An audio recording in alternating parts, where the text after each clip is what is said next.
তাড়াতাড়ি এখানে আসো তো, চলো বোর্ডে চলো।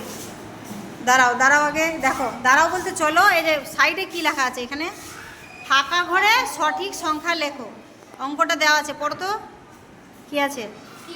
হ্যাঁ 30 যোগ আছে, একটা ফাঁকা ঘর আছে, সমান সমান 47।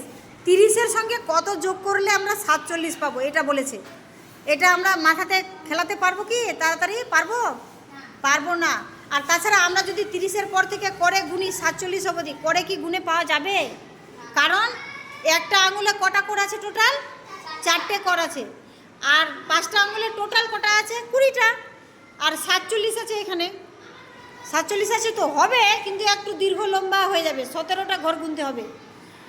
আমরা এখানে কি নিয়ম ফলাবো?